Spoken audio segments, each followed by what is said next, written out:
penyederhanaan kurikulum disesuaikan dengan kebutuhan anak dalam konteks berada di rumah sekarang itu seperti apa. Tidak bisa kita mengejar materi sepenuhnya.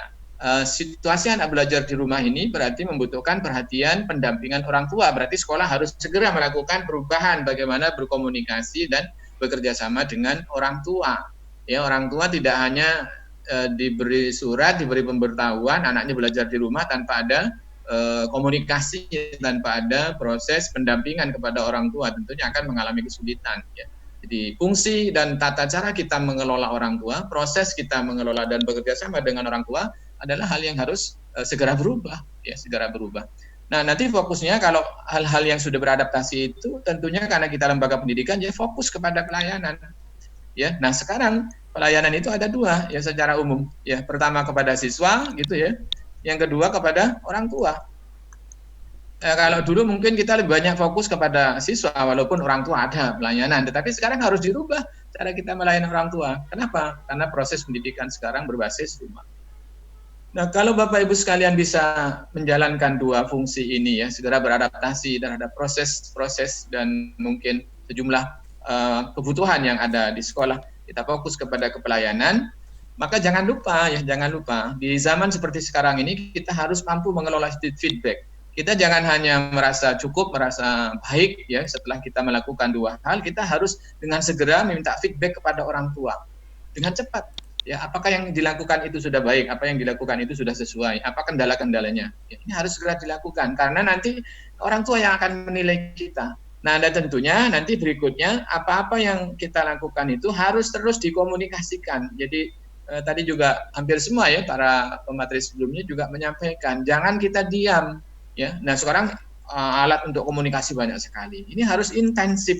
Apa yang kita perubah, apa yang kita layankan kepada orang tua, bagaimana kita memberikan feedback, bagaimana kita memanage dan mengelola dan menindaklanjuti hasil-hasil feedback itu, ya masukan-masukan dari orang tua itu, ya harus menurut saya segera dikomunikasikan dengan baik kembali kepada orang tua, kembali kepada anak-anak yang harus dilayani. Dengan demikian maka siklusnya akan tertutup, ya siklus akan tertutup dan itu akan mengokohkan ya eksistensi sekolah swasta ya. Dalam hal ini kalau wali murid ya para pengguna itu nanti puas ya pada wali murid itu puas terhadap layanan kita ya ini puas nanti. Nah tentunya kewajiban wali murid untuk melunasi pembiaya sekolah ya itu pasti akan dilakukan ya dan saya mendapatkan sejumlah sekolah walaupun tidak banyak sampai kepada situasi itu ya bahkan pembayaran sekolah dan sejumlah hal itu lancar sekali tapi memang bagaimana sekolah beradaptasi dengan cepat ya dalam melayani siswa dan para orang tua. Nah, Bapak Ibu sekalian yang terakhir, karena saya nambahi saja ya dari pemateri sebelumnya, kita dalam situasi krisis ini tentunya tidak bisa menutup diri ya, kita harus memperluas network ya. Kita harus bersifat terbuka ya di dalam situasi sulit ini ya.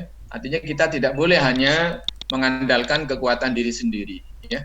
Nah, sifat terbuka ini kalau saya urai gitu ya, ada dua bagian ya. Yang pertama di antara kita sendiri ya, guru, kepala sekolah, yayasan, komite sekolah, wali murid, kita harus terbuka ya, saling dibicarakan. Kalau misalnya ada kesulitan-kesulitan keuangan ya, ada kesulitan-kesulitan proses infrastruktur, proses pendidikan dan pembelajaran, menurut saya segera dibicarakan dengan komite sekolah, segera dibicarakan dengan yayasan. Karena penting ya, jangan sampai dalam situasi sulit ini masing-masing berada pada pihak yang berseberangan. Itu tidak akan produktif. Justru kita harus terbuka, duduk bersama menjadi satu tim, menjadi super tim yang kokoh ya di antara komponen-komponen yang utama tadi itu ya.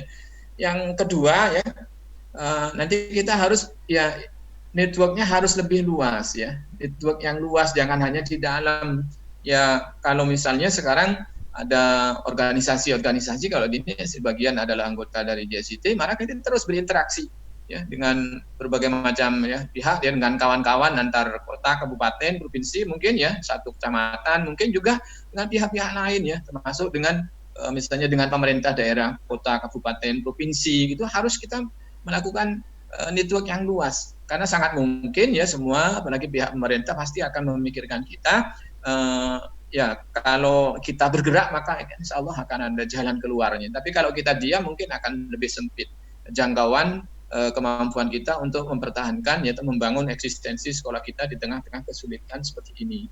Nah tentunya Bapak Ibu sekalian perlu ada fasilitas network ya, baik yang berupa tools atau peralatan maupun satu tempat bersama ya. Jadi kalau saya lihat tadi di peserta ada yang mengusulkan apakah setelah acara ini bisa dibentuk WA group ya sehingga satu sama lain bisa sharing begitu.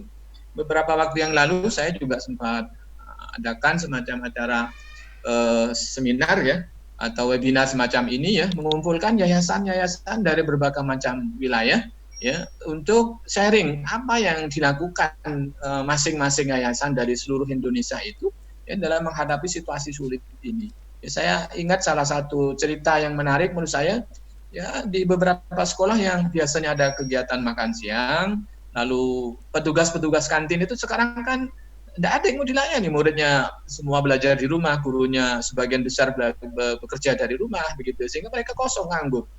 Lalu uang makan siswa itu kan juga sebagian atau mungkin padomnya kan juga tidak dimanfaatkan karena anak-anak juga tidak pergi ke sekolah dan tidak makan di sekolah. Lalu ini dengan network yang baik ya, dengan komunikasi yang baik, dan komunikasi yang baik, lalu sekolah berkomunikasi dengan komite sekolah dan wali murid, ya maka keuangan tadi itu, dana tadi itu dirubah bentuknya, ya diwujudkan dalam bentuk sembako yang diadakan oleh sekolah, didistribusikan ke rumah-rumah wali murid. Itu Bapak Ibu sekalian, kita harus membangun ya fasilitas network ini kira-kira bentuknya apa saja kegiatan-kegiatan yang bisa kita lakukan agar mengokohkan ya kesulitan ya sekolah kita dalam menghadapi situasi yang sekarang sulit ini. Mungkin itu saja Pak Sabto ya, hampir 15 menit biar nanti waktunya bisa digunakan untuk diskusi dan dialog. Terima kasih dan mohon maaf. Assalamualaikum warahmatullahi wabarakatuh. Waalaikumsalam warahmatullahi wabarakatuh. Ya, terima kasih banyak Pak Zahri atas sharing dan paparannya yang memotivasi kita untuk selalu melakukan inovasi baru, terobosan baru, dan tentunya juga kita bisa menghadapinya secara bersama ya, tidak sendirian dengan kelompok-kelompok, dengan komunitas lain dan sebagainya sehingga bisa saling memperkuat. Nah, itulah esensi dari bagaimana kita saling bersinergi, saling memberikan manfaat ya bagi yang lain dengan prinsip untuk selalu give and take dan selalu mengedepankan kebaikan untuk semua. Baik, paparan-paparan tadi sudah kita simak dengan baik dan juga kita sudah menyampaikan beberapa poin yang menarik yang sudah kita terima dan tentunya ada beberapa yang kita cerna dan ingin kita lebih perdalam lagi baik dari Dr. Harsono, dari Prof. Mutasor ataupun dari Pak Zahri. Baik pada Bapak dan Ibu, yang pertama tentunya bisa juga melalui chat untuk bertanya dan ini juga boleh saya beri kesempatan untuk bertanya langsung, bisa diberi tanda mau berbicara. Kita masih punya waktu kurang lebih. Itu ada Linda Gusvita itu ya. Ya. Baik, Ibu Linda bisa di open mic-nya.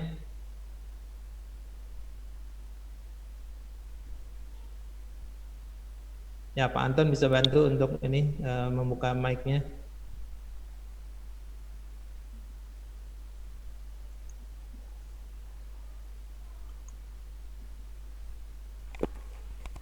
Assalamualaikum warahmatullahi wabarakatuh. Waalaikumsalam warahmatullahi wabarakatuh. Ya, Ibu Linda silakan. Ya, terima kasih atas kesempatan yang diberikan kepada kami. Masya Allah, 3 materi dari 3 pembicara yang luar biasa menurut saya, semua berisi dan padat. Pertanyaan saya untuk pembicara pertama tadi, Ustaz, Pak Dokter, ini tentang ada satu yang saya catat ini penting sekali, bagaimana kita harus berpindah dari era manual ke era digital, gitu ya, era manual ke era digital. Nah, pertanyaan kami, karena kami sekolahnya di daerah gitu ya, mungkin bisa dikatakan mungkin masih kampung lah gitu, sekolah Islam terpadunya. Nah, kadang-kadang kendalanya itu justru muncul dari orang tua siswa yang mereka belum siap dengan perubahan digital ini. Nah, bagaimana caranya kemudian kami bisa sinkron? Kami sudah sangat berusaha ingin agar berpindah zona dari era manual ke digital, tetapi menjadi terhambat karena orang tua yang memang belum siap sama sekali untuk menerima perubahan era ini. Itu yang pertama. Kemudian yang kedua, untuk Pak Profesor, insya Allah luar biasa ini informasi dari beliau. Yang ingin saya tanyakan adalah tadi juga saya catat tentang relevansi. Jadi saya sepakat sekali dengan relevansi ini, yang mana dengan relevansi itu kita menghindari atau meminimalisir pemubaziran gitu. Jadi kadang-kadang banyak hal teknis atau apa saja yang bisa kita sampaikan kadang-kadang tidak terlalu relevan dengan anak-anak atau dengan kebutuhan saat ini. Tapi itu harus disampaikan. Nah, terkait relevansi ini, bagaimana dengan teknis pengadministrasian perangkat kerja guru-guru yang selama ini ya seperti yang manual yang ada. Nah, apakah memang masih harus seperti itu atau memang bisa diminimalisir juga pekerjaan perangkat kerja guru-guru ini supaya lebih relevan dengan kondisi sekarang? Nah, itu saja. Assalamualaikum warahmatullahi wabarakatuh. Waalaikumsalam warahmatullahi wabarakatuh. Ya, terima kasih Ibu Linda atas pertanyaannya untuk dua pembicara, dan juga nanti Pak Zari juga bisa menambahkan. Pak Harsono bisa langsung menjawab pertanyaannya.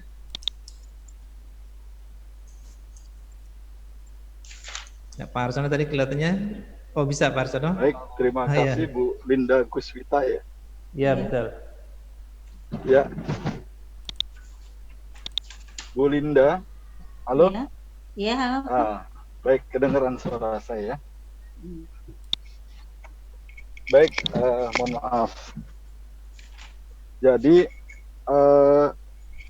biasanya akan selalu ada orang-orang atau pihak-pihak yang resisten terhadap perubahan. Ya. Bersyukur kalau dalam konteks kasus Ibu yang resistensi itu adalah orang tua, bukan guru-guru. Ya. Sehingga Ibu punya kemampuan untuk mengkonsolidasikan para guru agar bisa diajak bersama-sama untuk memberi atau menanamkan kesadaran kepada para orang tua tentang pentingnya kita beralih dari satu masa ke masa yang lain, dan tentu dibutuhkan perubahan-perubahan. Di antaranya adalah perubahan cara belajar dan sebagainya. Saya tidak tahu resistensi macam apa yang Bu Linda hadapi dari orang tua. Apakah resistensinya itu karena keterbatasan sarana dan prasarana, umpamanya untuk melaksanakan pembelajaran jarak jauh, orang tua tidak memiliki perangkat yang memadai.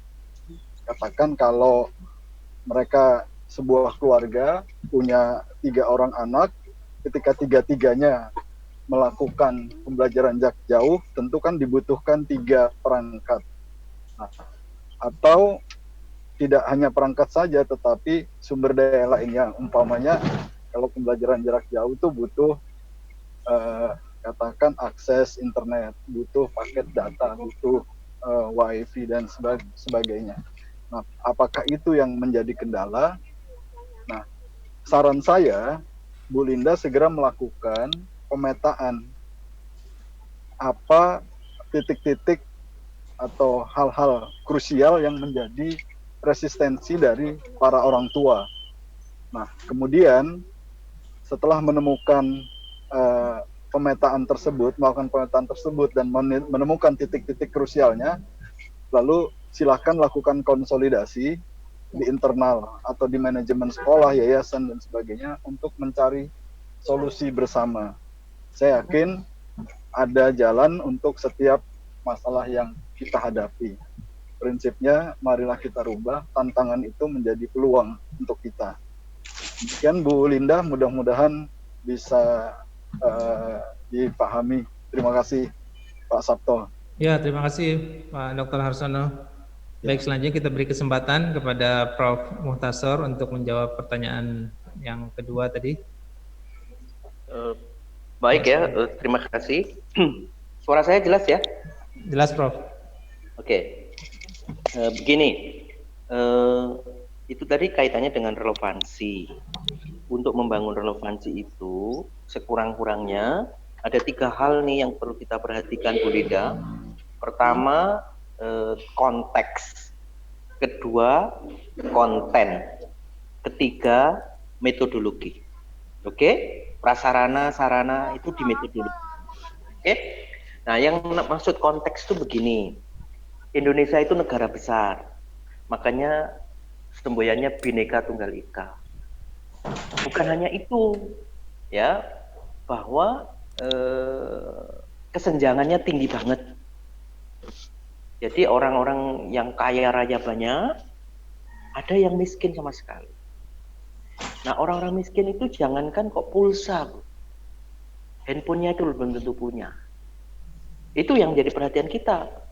Yang kawan-kawan Diknas ini Dikbud ini kira-kira ketika rapat membayangkan nggak bahwa masih banyak orang-orang yang berhak mendapatkan pendidikan, tapi jangankan beli handphone, ya, jangankan beli pulsa, handphonenya nggak punya.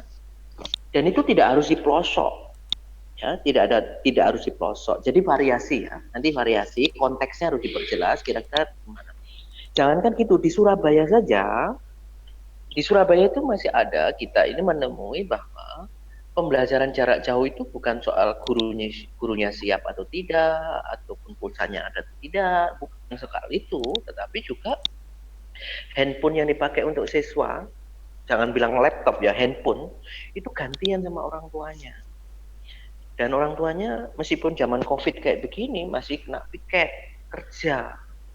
Ya, terus akhirnya orang tuanya kalau siang kerja, anaknya kalau siang berarti nggak punya handphone, dia mengerjakannya malam hari. Akibatnya apa?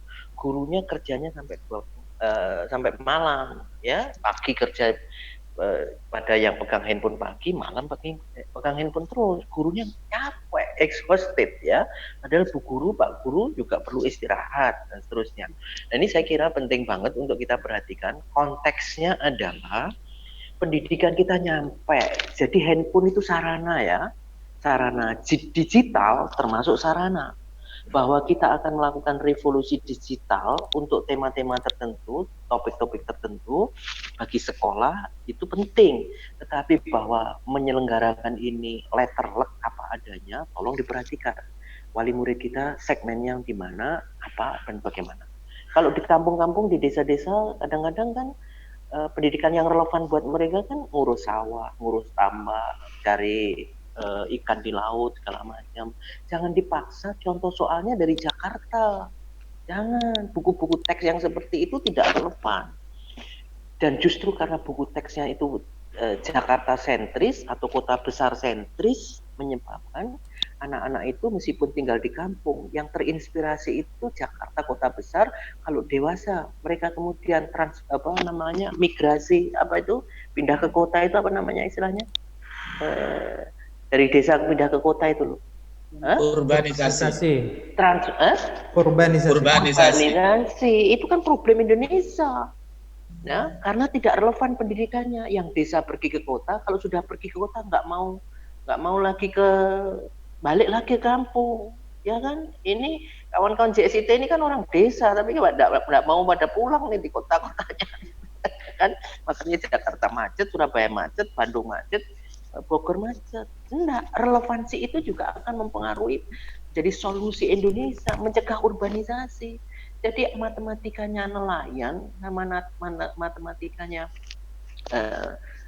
orang yang tinggal di perkebunan itu kontennya sama, tetapi tema pembelajarannya, topiknya, aplikasinya, konteks narasinya beda. Ya, yang satu ngitung ikan, yang satu ngitung tumbuhan, itu agak beda. Bagi anak-anak sudah beda. Ilmu pengetahuan dikatakan beda itu cuma begitu aja. Fisika semua itu, di teknik itu ilmunya fisika, tapi begitu ngomong tentang mesin pembakaran dalam disebut teknik mesin. Ya, ilmu fisika diterapkan di selokan jadi teknik sipil. Ya, di lautan yang luas jadi teknik kelautan, itu fisika semua. Jadi saya merasakan pindah-pindah jurusan itu tidak ada masalah karena saya tahu fisika. Tetapi bagi orang tertentu enggak, itu susah banget pindah jurusan ya kan.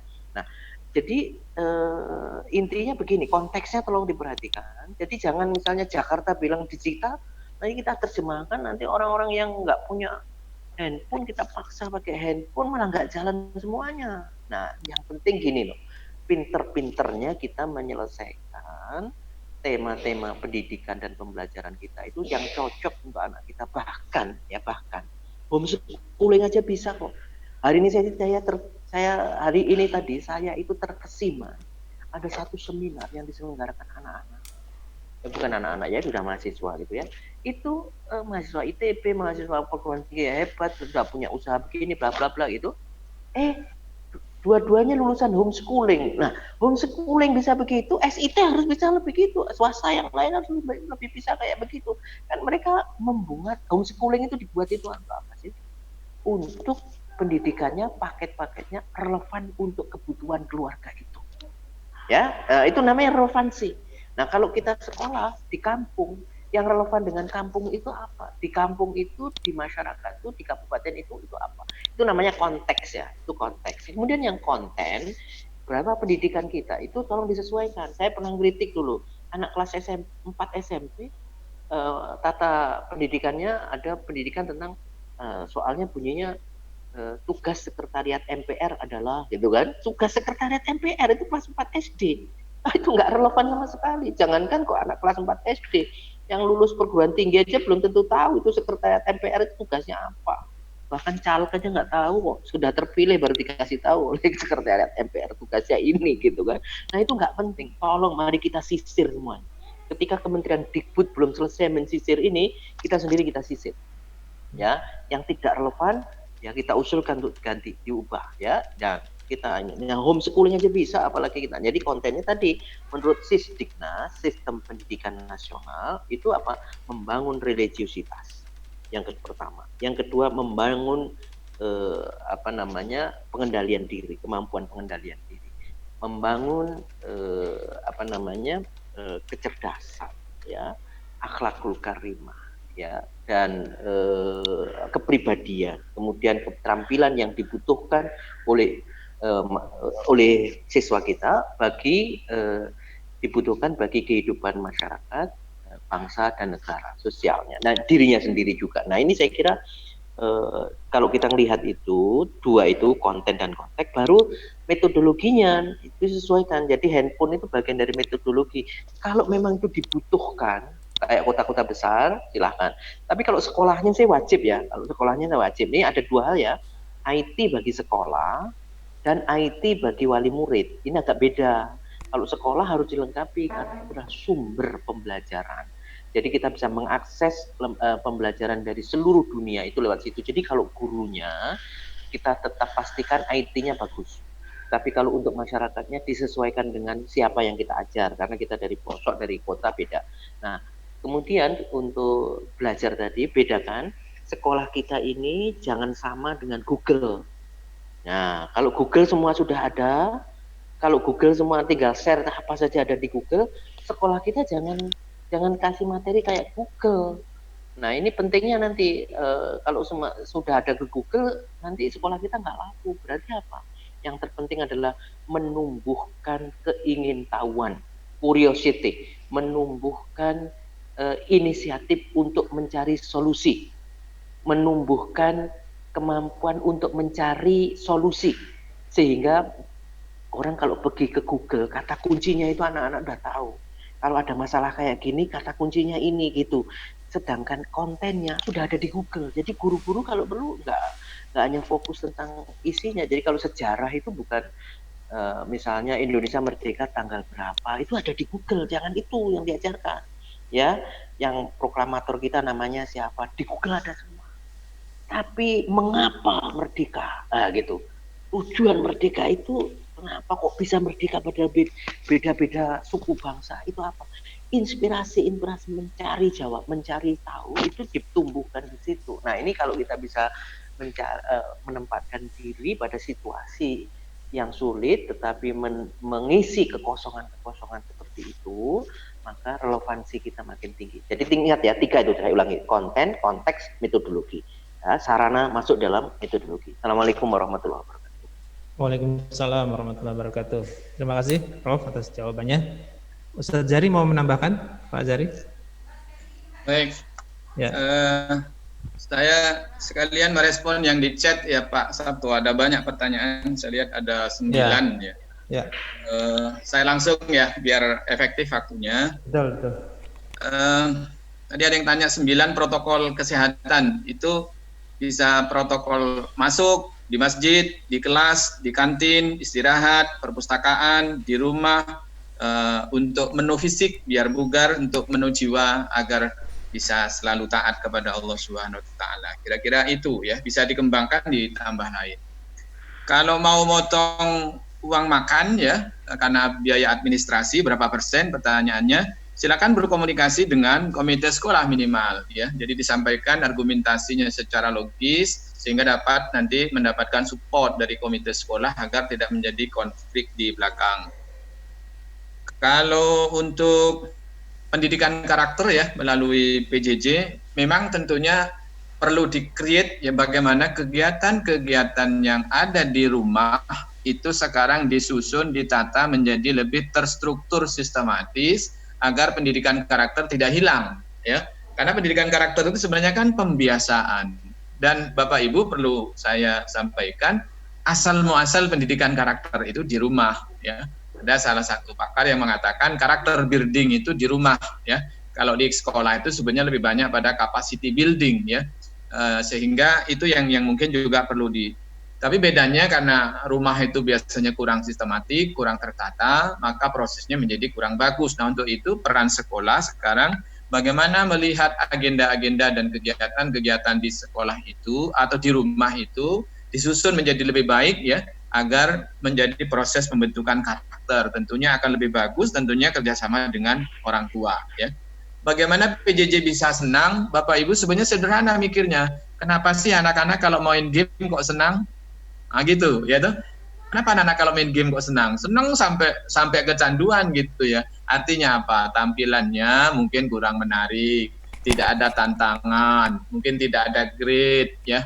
Yang PJJ itu kan juga manusia, anak-anak itu mungkin juga ada nuansa bermainnya. Jadi lihat aja game ya, filosofinya. Game menarik sekali gitu. Nah kalau PJJ nggak menarik, itu mungkin bisa diambil filosofinya sebagian dari situ.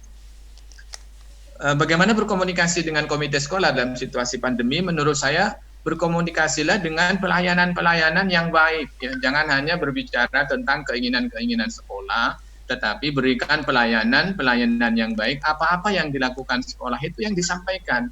Inovasi-inovasi yang dilakukan sekolah itu yang diceritakan. Upaya-upaya sekolah untuk menghemat finansial selama masa pandemi itu juga perlu diceritakan agar ketika nanti sekolah membicarakan masalah postur anggaran itu juga para wali murid sudah melihat bahwa sekolah pun juga ikut melakukan upaya penghematan ya. Jadi itu mungkin juga perlu diinikan. Nanti kalau ada komunikasi ketua yayasan tadi yang usul ya silakan nanti komunikasi lebih lanjut, insya Allah ada. Relaksasi kurikulum kalau sederhana jangan berbasis mata pelajaran kalau di rumah seperti sekarang ini kalau mau relaksasi kurikulum. Jadi berbasislah kepada kompetensi yang akan dicapai sehingga sebuah kompetensi yang akan dicapai siswa itu bisa jadi gabungan dari beberapa mata pelajaran. Bapak Ibu kalau masih berpedoman kepada banyaknya mata pelajaran maka akan sulit melakukan relaksasi ya karena pemerintah sampai sekarang kan belum secara konkret ya misalnya menghilangkan mata pelajaran, tapi yang bisa kita lakukan adalah menggabungkan beberapa mata pelajaran itu dalam satu proses untuk mencapai kompetensi yang kita inginkan buat anak-anak kita. Jadi berbasislah kepada capaian kompetensi. Ada ini pertanyaan 80% orang tua bekerja. Memang kalau situasinya sangat sulit, kalau jawaban sederhana, ya ada kalanya gurunya mengunjungi rumah muridnya. Walaupun tidak setiap saat, tetapi mari kita sebagai guru, ya sebagai pejuang di bidang pendidikan, jangan sampai kesempatan belajar anak-anak kita itu terkorbankan. Nah tentunya Bapak Ibu juga perlu berkomunikasi dengan wali murid kita. Memang betul tadi juga disampaikan, resiko sekarang ini, guru ini memang bekerja bisa 24 jam. Ya, karena memang berbagai macam situasi anak-anak kita, ya, wali murid kita, itu memang harus kita sadari betul gitu ya. Ya semoga situasi ini tidak lama, tapi saatnya sekarang lah kita menunjukkan dedikasi sebagai seorang guru ya. Mohon maaf bisa biar tidak sama dengan mereka-mereka yang bekerja di tempat lain ya. Guru itu memang ya digugu dan ditiru ya selama 24 jam sebenarnya, apakah di saat pandemi atau tidak ya, tapi yakinlah bahwa inilah salah satu ada nilai-nilai kemuliaan bagi kita ya kalau kita menjalankan dengan tulus ya, dengan penuh semangat ya, antusias, insya Allah akan menjadikan satu kebaikan buat kita. Mungkin itu Pak Sabto ya, beberapa Ya, yang sempat baik. saya lihat di chat. Terima kasih. Sekalian juga saya juga mengalokasikan pertanyaan. Tadi kan dari sekolah, dari sudut pandang sekolah sudah banyak dibahas bagaimana kita mensikapi atas nama sekolah. Lalu guru juga sudah. Nah, untuk anak-anak nih tadi menyikapi pertanyaan tentang karakter. Nah, bagaimana kira-kira kekhasannya sekolah Islam terpadu dalam pendidikan karakter itu bisa tetap muncul di era pembelajaran jarak jauh atau di belajar dari rumah ini? Mungkin bisa dijawab oleh siapa saja gitu, Pak Harsono atau Pak Muhtasor, Pak Zari juga boleh. Ya, silakan. Enggak, Pak Arsono dulu mungkin ya. Ada masih Ya, nyambung? ya. Masih.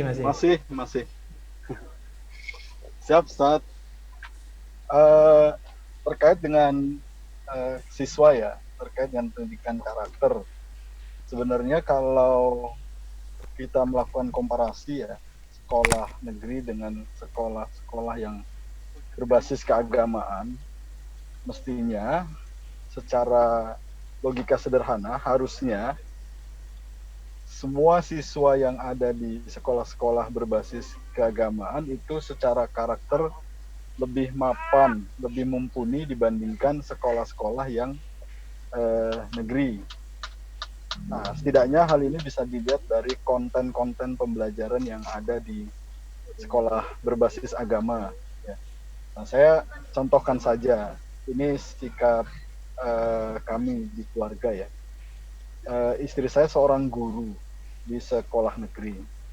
Ketika itu anak pertama kami harus masuk sekolah SD dan kami memilihkan sekolah IT yang relatif secara biaya pendidikannya jauh lebih tinggi dibandingkan sekolah negeri. Nah, sampai mengundang semacam komentar-komentar lah dari teman-teman guru ya, di teman istri saya. Ibu, kenapa ibu menyekolahkan anaknya di sekolah itu kan bayarnya mahal. Nah, yang disampaikan oleh istri saya kepada teman gurunya adalah saya ingin membeli lingkungan di situ. Ya, ingin membeli lingkungan yang tidak mungkin didapatkan di sekolah-sekolah konvensional, katakan sekolah negeri lah gitu. Nah, oleh karena itu, ini harus jadi concern kita bersama. Untuk apa sekolah IT tetapi secara karakternya itu tidak kuat sama dengan sekolah-sekolah negeri. Padahal saya yakin setiap orang tua yang menitipkan anaknya di sekolah IT atau sekolah-sekolah berbasis keagamaan, dia tentu mengharap ada satu keunggulan komparasi ya secara karakter dibandingkan anak-anak di sekolah negeri. Dan ada yang fanatik, nggak apa-apa lah akademisnya nggak bagus, tetapi di situ dia bisa belajar agama, bisa mengenal agama, sholatnya baik, punya hafalan Al-Quran, terus kemudian taat, hormat sama orang tua dan seterusnya. Nah, ini yang harus tetap menjadi fokus kita di sekolah-sekolah berbasis keagamaan seperti sekolah Islam maupun sekolah Islam terpadu. Jangan sampai ini lepas. Syukur-syukur. Nah, ini terkait dengan relaksasi kurikulum ya. Saya melihat sekolah-sekolah yang berlabel IT itu identik dengan kurikulum atau agenda pembelajaran yang sangat-sangat padat. Bahkan pernah satu saat saya melihat ya, ada satu siswa lah gitu yang saya lihat mata pelajarannya, ini sekolah IT ini, ada pelajaran bahasa Sunda, ada pelajaran bahasa Indonesia, ada pelajaran bahasa Inggris, ada pelajaran bahasa Arab gitu. Nah, yang mohon maaf, mungkin kita perlu melakukan pilihan-pilihan mana yang akan menjadi fokus garapan kita, agar tidak semua materi pembelajaran itu kita, dalam tanda kutip ya, kita jejalkan kepada anak-anak kita sehingga akhirnya mereka menderita kelelahan akademik ya, atau stres akademik. Nah, ini kalau kita bisa melihat di jalan-jalan pagi-pagi itu, kalau umpamanya ada anak yang diantar oleh orang tuanya dengan menggunakan kendaraan roda 2 atau motor gitu, kalau tasnya itu besar-besar, lalu kemudian bawa lagi tempat makan, bawa lagi tempat minum, wah itu sekolah Islam terpadu itu biasanya. Nah itu yang mohon maaf ini harus kita sama-sama lakukan koreksi. Kita harus melakukan pemetaan mana yang menjadi skala prioritas bagi pendidikan anak kita itu, anak-anak kita, dan mana yang tidak menjadi prioritas. Bahkan saya sangat setuju dengan apa yang disampaikan oleh Prof. Mutahsor tadi ya, dan ini saya lakukan ketika saya ingin memiliki anak yang hafal Quran. Anak saya itu kemudian ketika lulus SD itu tidak langsung kita masuk ke sekolah, maaf ini karena pilihan pribadi ya, tidak langsung masuk ke sekolah atau SMP negeri maupun SMP Islam terpadu ya, tapi kami justru menitipkan anak kami di rumah tahfiz ya. Nah, lalu untuk akademiknya gimana? Akademiknya kita daftarkan di PKBM, di Pusat Kegiatan Belajar Masyarakat. Jadi dia terregistrasi sebagai siswa tapi di PKBM. Nah, kemudian selama 2 tahun dia fokus menghafal Al-Quran. Alhamdulillah 2 tahun kurang 3 bulan sudah selesai hafalan dengan hafalan yang mungkin karena tidak terganggu dengan beban-beban kurikulum pelajaran sekolah. Nah, di tahun ketiga, ini usia SMP ya, kemudian kami melakukan homeschooling. Jadi anak ini kita prioritaskan untuk belajar pelajaran yang ujian nasional. Nah, alhamdulillah hasilnya ketika ujian nasional paket kesetaraan, sang anak bisa lulus. Jadi ketika anak-anak seusianya sudah lulus SMP, anak saya juga sudah lulus SMP plus hafalan Al-Quran yang 30 juz, insya Allah mungkin.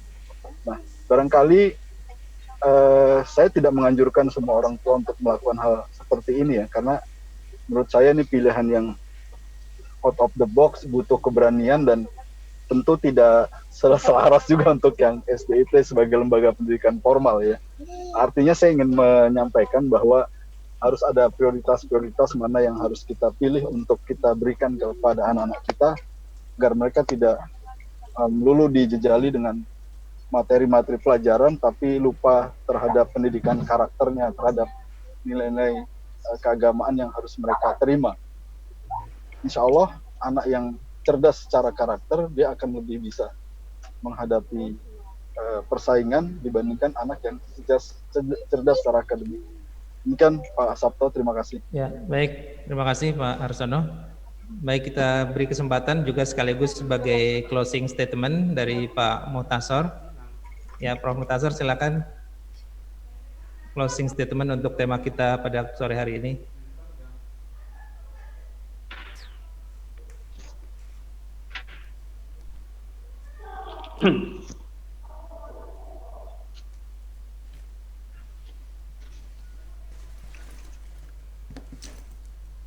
Silakan Prof. Mohon maaf, tadi agak terputus nih. Pertanyaannya tadi apa ya? Mohon maaf. Sudah nggak ada pertanyaan Prof, tapi tadi kami lebih fokus ke bagaimana pembentukan karakter dalam masa belajar dari rumah ini sebagai sekolah swasta yang bercirikan sekolah Islam terpadu tetap bisa berjalan dengan baik gitu, sehingga orang tua juga merasa pendidikan karakternya tidak tertinggal gitu. Sekaligus sebagai jadi gini, closing. Betul. closing statementnya kalau tentang karakter itu terbentuk dari lebih banyak dari pengalaman, ya, karena dia hadir dari kebiasaan. Kebiasaan itu berarti dari melihat dan mengalami, dan itu oleh karena itu betul tadi yang disampaikan Ustadz Zahri, saya sepakat, orang tua itu peranannya besar sekali karena hidup sehari-hari yang dilihat orang tua di rumah itu perannya besar sekali. Nah, di sekolah itu juga ada pengaruhnya di karakter, yaitu pembiasaan di sekolah itu akan sedikit banyak berkontribusi pada tumbuhnya karakter-karakter yang baik. Nah, saya kira yang kaitannya dengan karakter berarti ada pembiasaan. Nah, proses pembiasaan ini bisa diprogram. Jadi misalnya meskipun di rumah, tapi ada program sholat subuh berjamaah, dan itu dicek misalnya oleh sekolah, ada program dicek sekolah. Itu berarti apa? Kegiatan dilaksanakan di rumah, tetapi programnya dari program sekolah, dan orang tua diajak komunikasi tentang pencapaian suatu karakter tertentu dan seterusnya. Jadi istilahnya begitu. Intinya adalah saya mau garis bawahi, karakter ini dibentuk karena pembiasaan, karena itu adalah pengalaman, dan meskipun itu di rumah, sekolah tetap bisa membuat program dengan cara berkomunikasi dengan orang tua dan anak dengan cara bertahap dan ada programming. Nah, itu. Nah, ini saya kira lebih penting dibandingkan materi pelajarannya.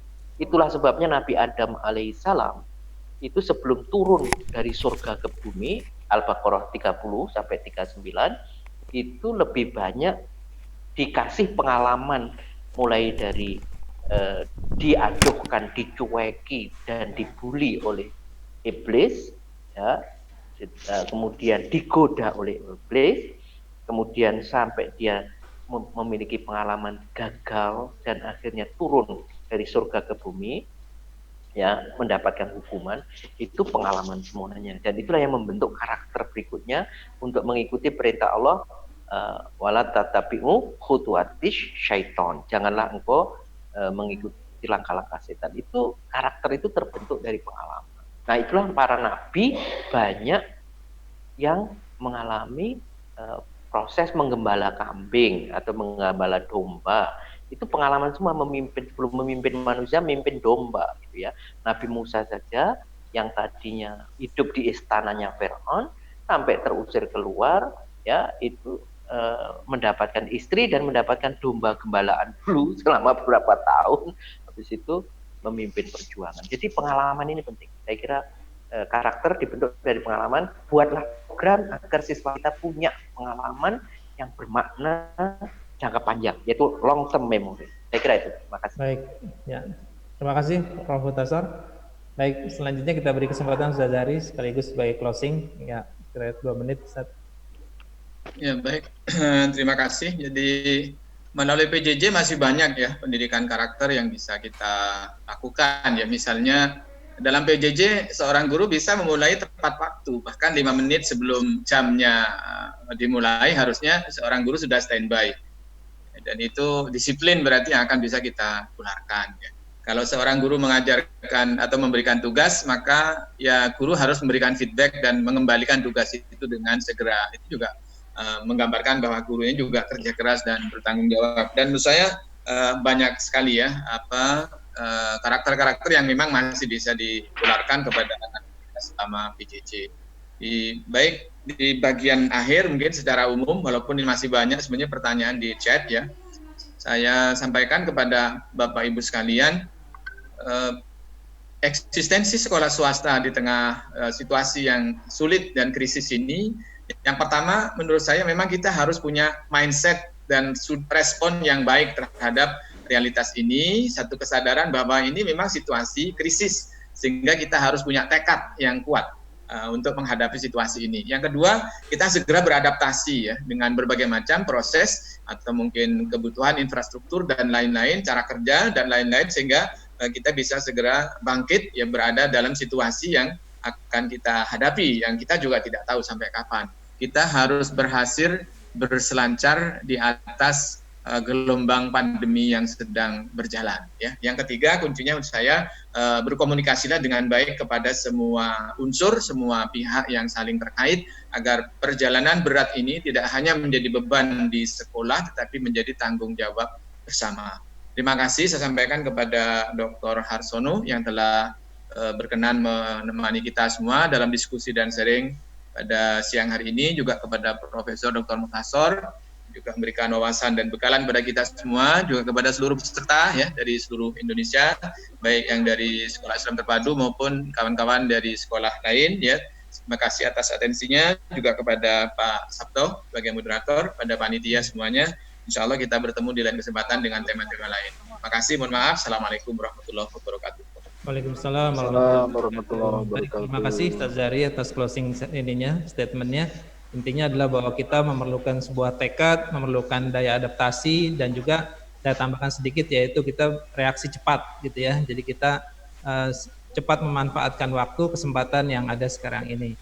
Baik, kita maksimalkan upaya kita, ikhtiar kita diiringi dengan doa menghadapi